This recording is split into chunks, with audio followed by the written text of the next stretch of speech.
Sambil kita mendengarkan nyanyian musik, Yesus sudah memberi Anda contoh bagaimana kita menunjukkan kasih sayang kepada dunia ini.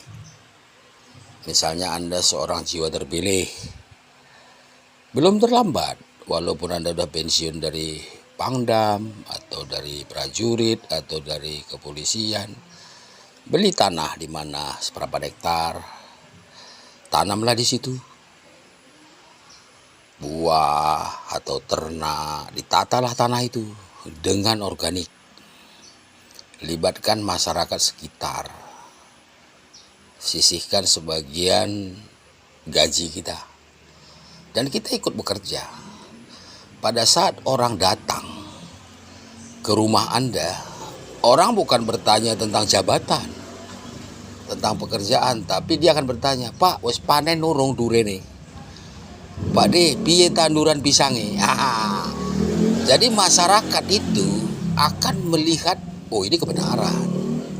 Bapak itu aja yang dia pakaiannya bersih, pangkatnya tinggi,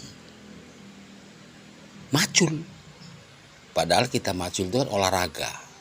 Yang pertama, saya beritahu Anda olahraga. Yang kedua, kita ngambil energi dari alam itu. Saya beri Anda contoh. Anda pagi-pagi itu ada bunga itu. Itu ada bunga yang sangat indah. Kalau pagi dia akan memancarkan sinar. Nah, ini untuk Anda ini saya kasih sedikit resep. Pandanglah bunga itu sampai mata Anda berkedip. Jangan dikedipkan, nanti keluar air mata di situ. Itu cara untuk mengolah mata. Tidak perlu pakai kacamata. Ini dari opung Yesus ini, ya. Dari kecil kita lakukan. Ada bunga. Bunga itu boleh putih, kuning, merah. Dia pagi-pagi terbit, Anda lihat bunga itu. Anda berdoa di situ dalam hati. Tuhan, berilah saya kesehatan lewat ciptaanmu ini. Itu energi masuk. Mata Anda itu akan seperti mata elang. Tidak perlu pakai kacamata kayak gini nih. Umur 60 tahun, 70 tahun tuh gak perlu kacamata. Gak perlu. Yang kedua, kalau mau lebih sehat lagi, itu ada daun sirih. Diambil 7 lembar, ambil air hangat, rendam. Nah, diserambang mata Anda itu. Kenapa? Apalagi terutama Anda prajurit, polisi. Itu kan bergerak di debu. Coba lihat latihan itu. Pesawatnya digempur. Itu kan bakteri-bakteri itu masuk ke mata Anda. Anda cuci pakai air bersih. Menurut Anda sudah selesai? Tidak, virus dia. Virus itu. Nah, makanya dibersihkan lewat daun sirih ini. Jadi alam ini itu menyiapkan semuanya bagi manusia. Makanya saya kalau jalan ke kantor-kantor pemerintah, Pangdam apa itu, saya lihat, wah, iki kepalanya iki nggak nyahut iki.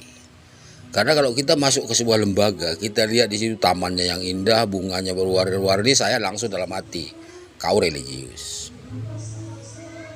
Maka kami kalau di SMK seluruh Indonesia ini dididik, kepala sekolahnya itu belajar lingkungan hidup.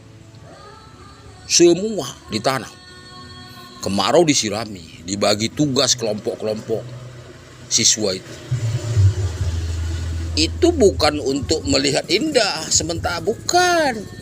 Di sana anak-anak keluar dari kelas, dia melihat bunga itu, dia akan tertanam jiwa yang namanya keindahan, rasa memiliki, merawat, bahkan sampai kembangnya diambil aja yang indah itu oleh kelas yang lain, dia marah. Kowe ngerusak kembangku, iki kelompokku. Menurut dia itu dia melawan ketidakbenaran. Bukan, Tuhan menggerakkan itu kebenaran, gak oleh dirusak.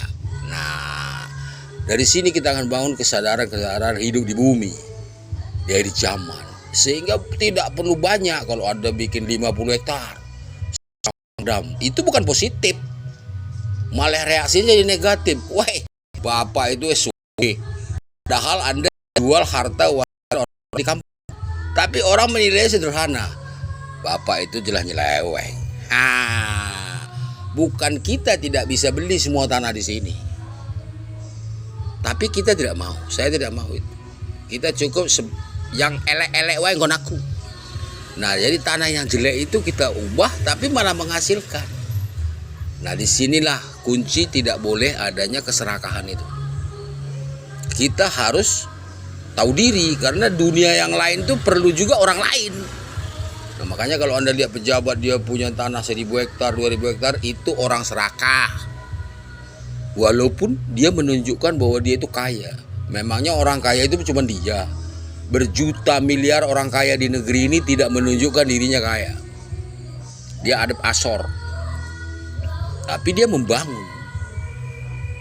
Yesus, amin.